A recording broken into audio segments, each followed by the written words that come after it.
O'Connell. Cómo ser una máquina. Un encuentro. Mientras me instalaba en la última fila de una abarrotada sala de conferencias en el Birkbeck y echaba una rápida ojeada a la multitud allí reunida, se me ocurrió pensar que el futuro, tal como se concebía, se parecía mucho al pasado. La conferencia del Dr.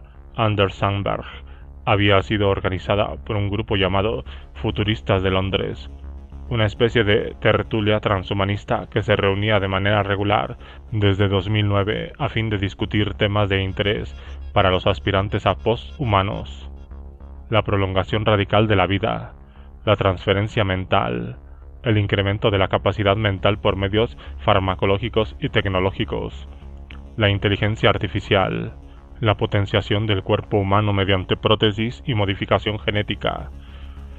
Nos habíamos reunido allí para reflexionar sobre un profundo cambio social, una inminente transfiguración de la condición humana y, sin embargo, no podía ignorarse el hecho de que éramos un grupo abrumadoramente masculino, dejando aparte el hecho de que casi todos aquellos rostros estaban iluminados por la pálida luminiscencia de las pantallas de sus teléfonos inteligentes.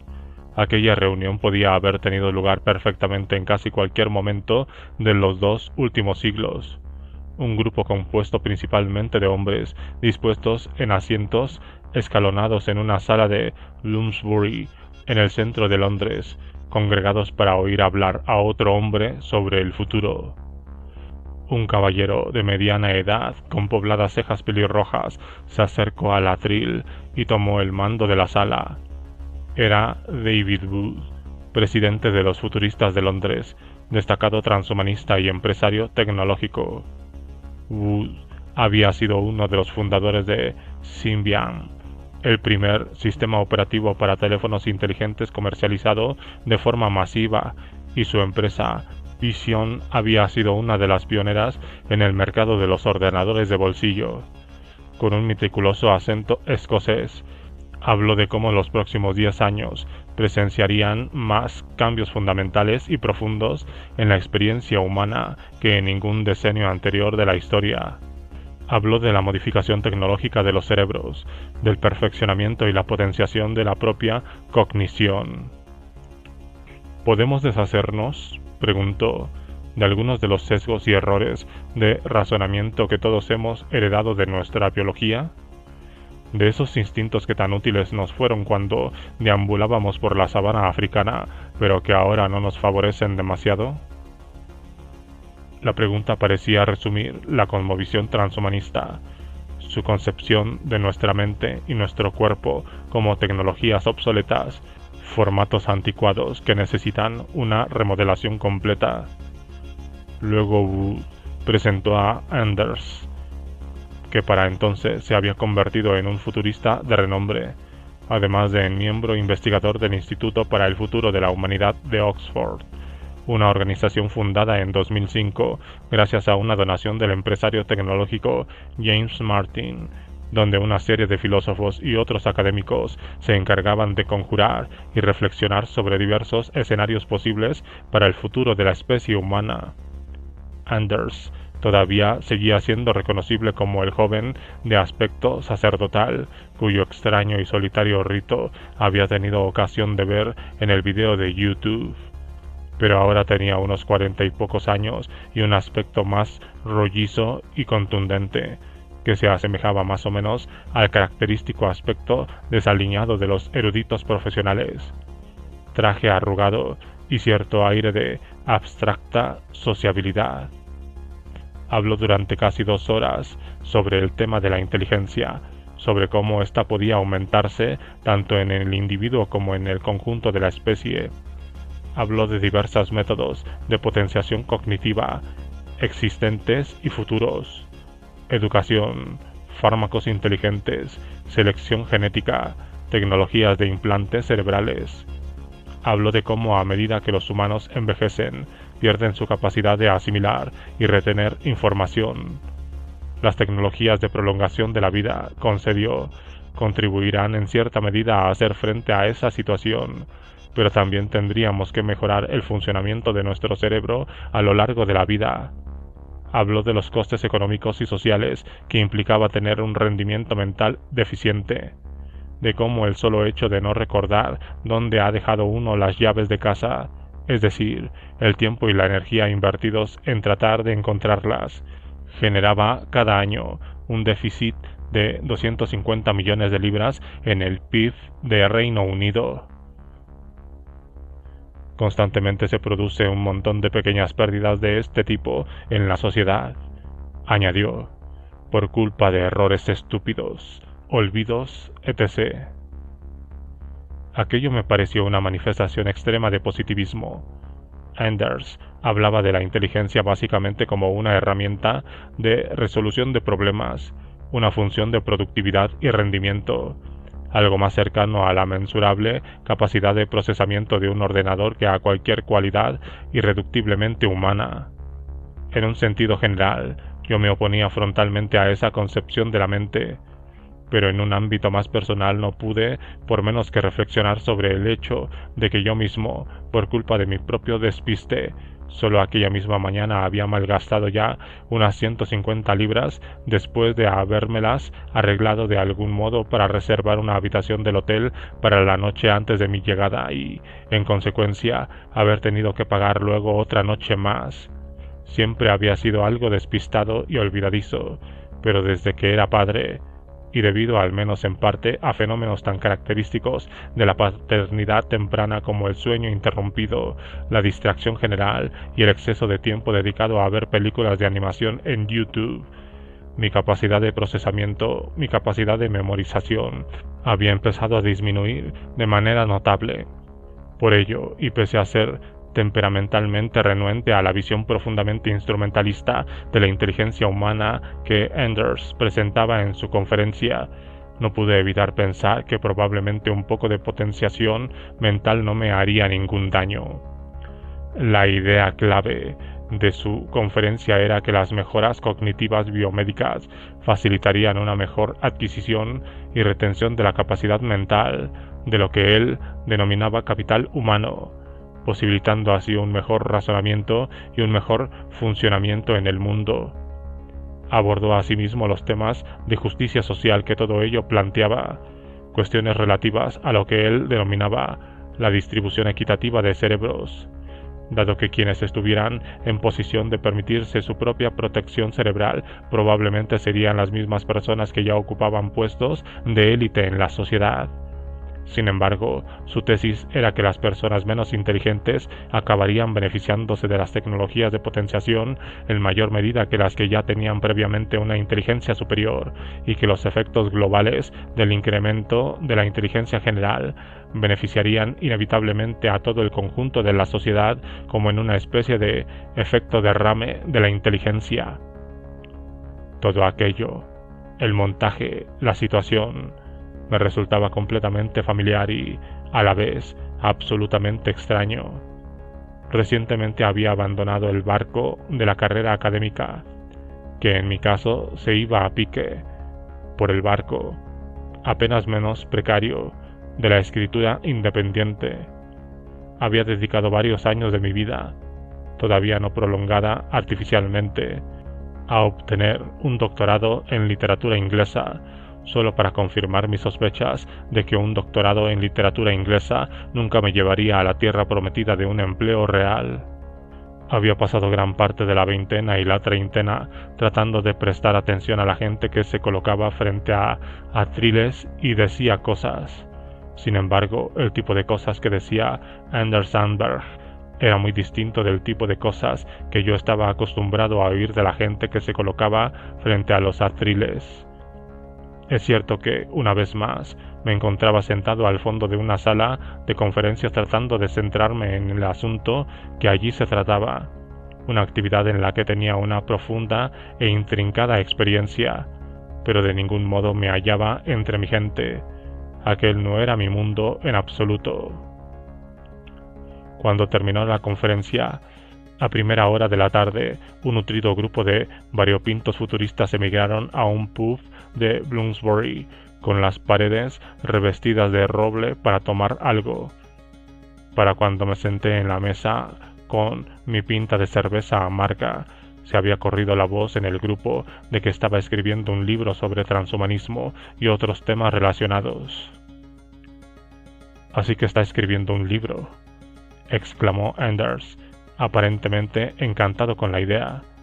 Señaló un volumen de tapa dura que yo había dejado en la mesa justo delante de mí, una historia cultural sobre la decapitación que había estado acarreando desde que la comprara aquella misma mañana. ¿Es ese el libro que está escribiendo? ¿Cuál, este? Respondí, con la duda de si me estaba perdiendo alguna clase de chiste transhumanista sobre el almacenamiento criónico de cabezas, o posiblemente sobre los viajes en el tiempo. No, este ya está escrito, añadí de forma absolutamente innecesaria. Yo estoy escribiendo un libro sobre el transhumanismo y otros temas relacionados. Ah, excelente, exclamó Anders. Yo no sabía muy bien qué decir. Estuve a punto de decirle que el libro que yo planeaba escribir podría no ser el tipo de libro que él o los transhumanistas en general considerarían excelente. De repente tuve la clara sensación de ser un instrumento entre aquellos racionalistas y futuristas, una figura extraña y quizá incluso un tanto lastimosa con mi cuaderno y mi bolígrafo antediluvianos. Un emisario de las letras en un mundo de ceros y unos. Observé que Anders llevaba un colgante en el cuello, una cadena con un gran medallón, no muy distinto de esas medallas devocionales que llevan los católicos especialmente piadosos. Estaba a punto de preguntarle por ello cuando una atractiva mujer francesa que quería hablar de transferencia cerebral captó toda su atención. Entonces un joven de aspecto aristocrático que había estado sentado a mi izquierda se volvió hacia mí y me preguntó por el libro que estaba escribiendo. Iba elegantemente vestido y llevaba el cabello pulcramente arreglado. Me dijo que se llamaba Alberto Rizzoli y era italiano. En un momento dado, en referencia a mi libro, mencionó que su familia había estado en el negocio editorial.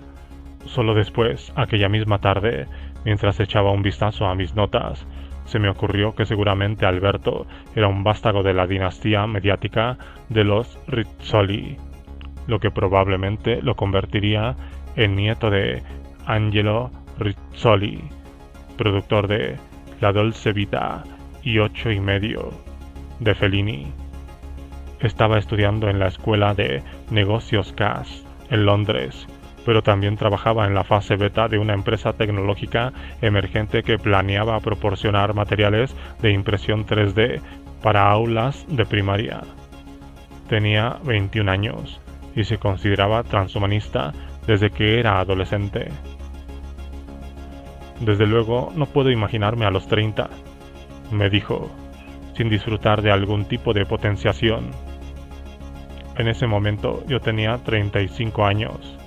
Como Dante cuando tuvo su visión, me hallaba en la mitad del camino de mi vida, y en mi caso, para bien o para mal, no gozaba de potenciación alguna.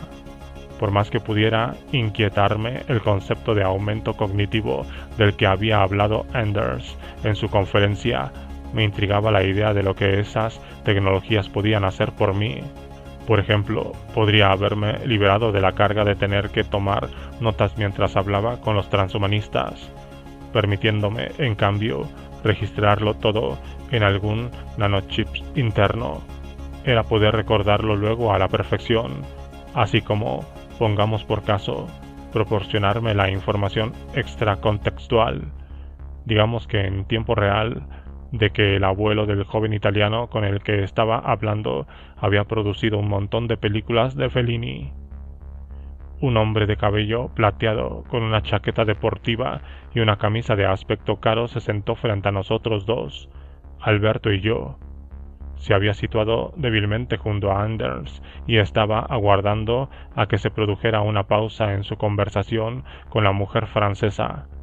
Mientras tanto, se había servido un par de pistachos del cuenco de frutos secos de Anders, uno de los cuales se le había escurrido de camino a la boca y se le había metido por el cuello de la camisa, que llevaba abierto hasta el tercer o cuarto botón al más puro estilo empresarial. Lo observé mientras metía el dedo a través de un hueco entre dos botones inferiores y hurgaba brevemente antes de capturar finalmente el pistacho fugado y llevárselo discretamente a la boca. Mientras lo hacía, nuestras miradas se cruzaron y nos dedicamos mutuamente una sonrisa anodina. Luego me dio una tarjeta por la que supe que se dedicaba al negocio del futurismo profesional.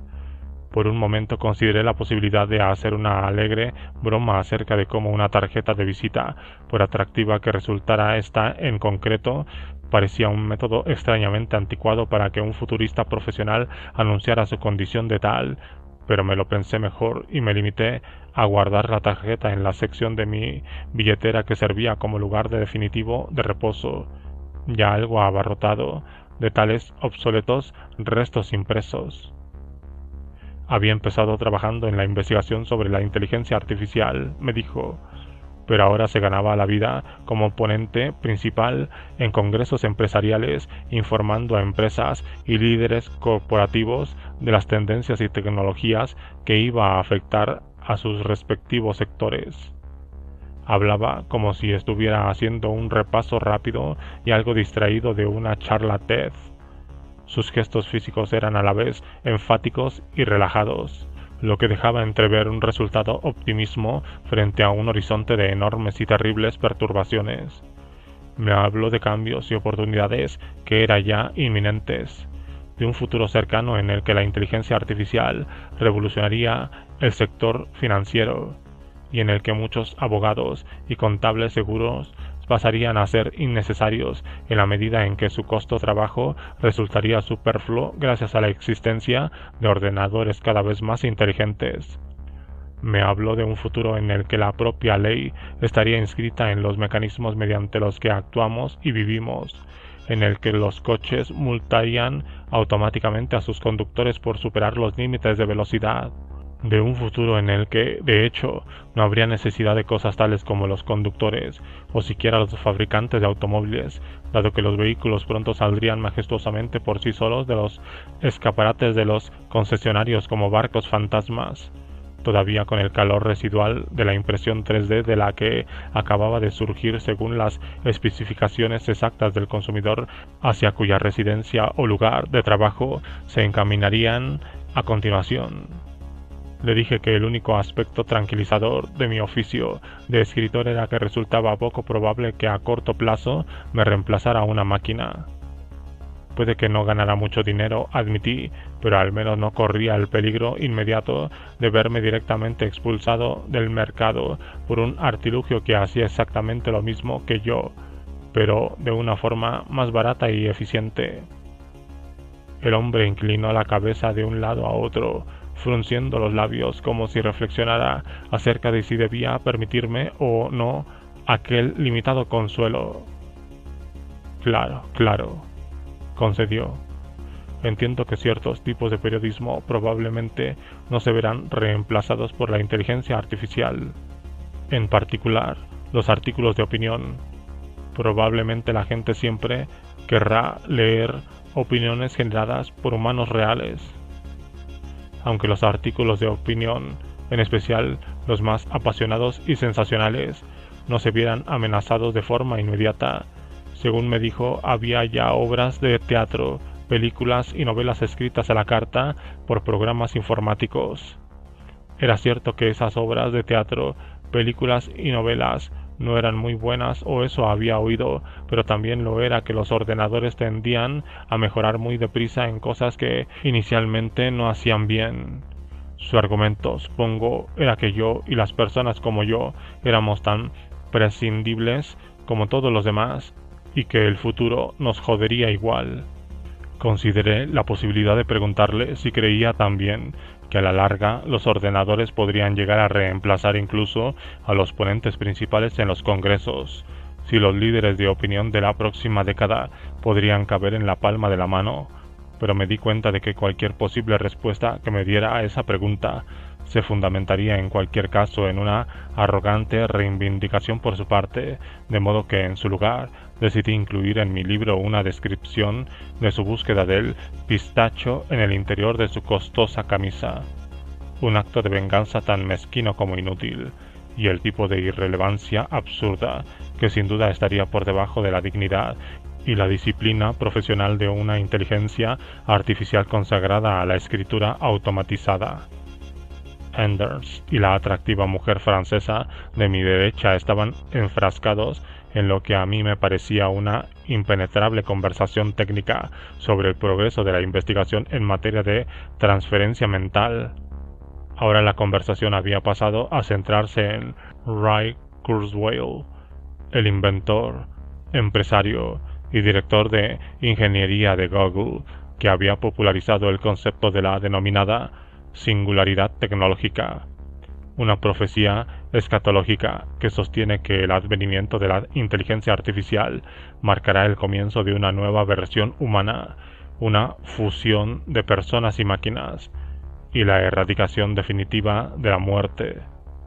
Anders afirmaba que la visión de Kurzweil de la emulación cerebral, entre otras cosas, era demasiado tosca, que ignoraba por completo lo que él llamaba el embrollo subcortical de motivaciones. Emociones, exclamó la francesa en un tono cargado de emoción. Él no necesita emociones. Ahí tienes el porqué. Puede que sea cierto, comentó Alberto. Él quiere convertirse en una máquina, añadió la mujer. Eso es lo que de verdad quiere ser.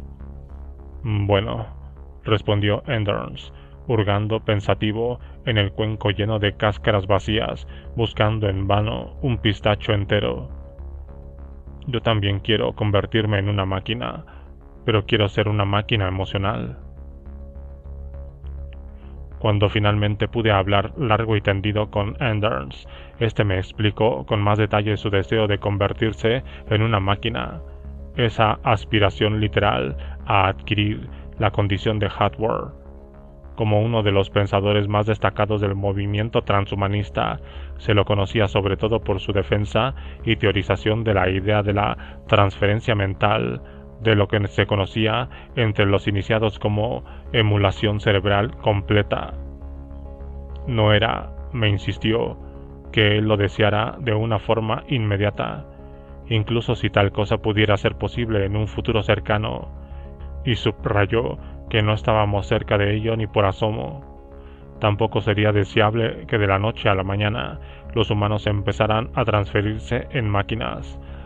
Me habló de los peligros potenciales de ese tipo de convergencia repentina que los tecnomilenaristas como Kurzweil denominan singularidad.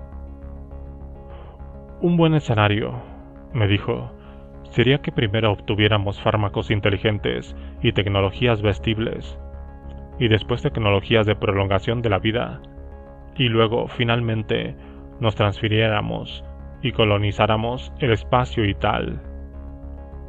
Si lográbamos no extinguirnos o no ser extinguidos, lo que ahora conocemos como humanidad sería el núcleo, creía, de un fenómeno mucho más vasto y brillante que se extendería por todo el universo y convertiría un montón de materia y energía en una forma organizada, en vida, en un sentido generalizado. Me explicó que había sustentado ese punto de vista desde su infancia, desde que consumiera en grandes cantidades el contenido de la sección de ciencia ficción de la Biblioteca Municipal de Estocolmo. Luego, en la escuela secundaria, había leído libros de textos científicos por pura diversión y guardaba un álbum de recortes de las ecuaciones que encontraba especialmente estimulantes. Me explicó que se había sentido emocionado por el avance de la lógica, por la firme progresión del pensamiento, por los propios símbolos abstractos, más que por aquello que realmente significaba. Una fuente especialmente rica de tales ecuaciones era un libro titulado El principio cosmológico antrópico, de John D. Barrow y Frank J. Tipler. Al principio, Anders empezó a leerlo sobre todo por aquellos atractivos cálculos, fórmulas extrañas, según decía, sobre cosas como electrones que orbitan alrededor de átomos de hidrógeno en dimensiones superiores. Pero como un niño con un ejemplar de Playboy que acababa centrando su atención en una historia de Nabokov pronto comenzó a interesarse por el texto que la rodeaba, la visión del universo postulada por Barrow y Tibler. Concebían este como un mecanismo esencialmente determinista, donde el procesamiento de información inteligente debe surgir y aumentar exponencialmente con el tiempo. Esta premisa tecnológica llevaría a Tipler a formular en un trabajo posterior la idea del punto omega, una proyección en la que la vida inteligente tomara el control de toda la materia del universo, lo que a su vez llevaría a una singularidad cosmológica que, según él, permitiría a las sociedades futuras resucitar a los muertos. La idea fue una revelación para mí, me dijo Anders. Esa teoría de que a la larga la vida controlara toda la materia, toda la energía y calculara una cantidad infinita de información. Eso era alucinante para un adolescente obsesionado por la información. Era algo en lo que comprendí que teníamos que trabajar. Y ese fue, me dijo, el momento en que se convirtió en transhumanista.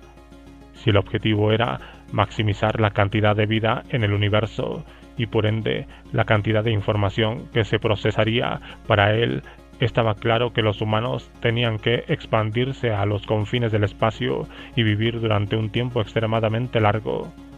Y para que eso se hiciera realidad, era evidente que íbamos a necesitar inteligencia artificial y robots, y colonias espaciales, y algunas otras cosas sobre las que había leído en aquellos libros de ciencia ficción de su biblioteca local. ¿Cuál es el valor de una estrella?, preguntó, y sin detenerse a esperar respuesta, prosiguió. Una estrella en sí misma resulta interesante cuando solo tienes una, pero ¿y si tienes billones? Bueno, en realidad son bastante parecidas. Ahí hay muy poca complejidad estructural, pero la vida, añadió, y en particular la vida de los individuos, resulta extremadamente contingente. Usted y yo tenemos una historia vital. Si volviéramos a repetir la historia del universo, usted y yo terminaríamos siendo otros seres humanos distintos. Nuestra propia particularidad es acumulativa, por eso la pérdida de una persona es algo tan malo. La visión que tenía Anders de la transferencia mental, esto es, de la conversión de las mentes humanas en software, tenía un papel clave en este ideal de trascender las limitaciones humanas, de convertirse en una inteligencia pura que se extendiera por todo el universo. En muchos aspectos, parecía bastante distinto de la persona que yo había visto en aquel documental, de aquel personaje un tanto escalofriante que hacía gestos sacerdotales de bendición tecnológica. No solo parecía mayor, sino también menos maquínico, más fascinantemente humano en su deseo de ser una máquina. Pero las visiones del futuro que él describía me resultaban abrumadoramente extrañas e inquietantes, más ajenas y distantes que cualquiera de las ideas propiamente religiosas que yo no suscribía, precisamente porque los medios tecnológicos para su realización estaban, al menos teóricamente, al alcance de la mano. Algunos elementos esenciales en mi interior reaccionaron con visceral disgusto, incluso con horror, ante la perspectiva de convertirme en una máquina. Me parecía que hablar de colonizar el universo, de poner a trabajar el universo en nuestros proyectos, equivalía a imponer al vacío sin sentido el sinsentido aún mayor de nuestra exigencia humana de significado. Es decir, no podía imaginar mayor absurdo que la exigencia de hacer que todo signifique algo. El colgante que llevaba Anders en el cuello, el medallón de plata que tanto se parecía a una medalla religiosa católica y que acrecentaba el aire clerical que en conjunto desprendía, tenía grabadas de hecho una serie de instrucciones para la suspensión crónica de su cuerpo terrenal en el momento de su muerte. Entendí que ese era un deseo que tenía en común con muchos otros transhumanistas, que al morir se preservaran sus cuerpos en nitrógeno líquido, esperando el día en que alguna tecnología futura pudiera permitir su descongelación y reanimación. o en que el 1,5 kg de redes neuronales que albergaban sus cráneos pudieran extraerse, escanearse para recuperar toda la información que almacenaban, convertirse en código y transferirse en algún nuevo tipo de cuerpo mecánico no sujeto a la decrepitud o a la muerte o a otros defectos humanos. El lugar donde había que enviar el cuerpo terrenal de Enders, según las instrucciones grabadas en el medallón, era una instalación situada en Scottsdale, Arizona, llamada Alcor Life Extension Foundations. Y resultó que el hombre que dirigía esta instalación criónica no era otro que Max Moore, el mismo Max Moore que había escrito la Carta a la Madre Naturaleza. Alcor era el lugar donde iban los transhumanistas al morir para que su muerte no fuera irrevocable, el lugar donde los conceptos abstractos de inmortalidad se materializaban en el ámbito físico. Y también yo quise ir allí a encontrarme con aquellos inmortales en suspensión o, cuando menos, con sus cadáveres congelados.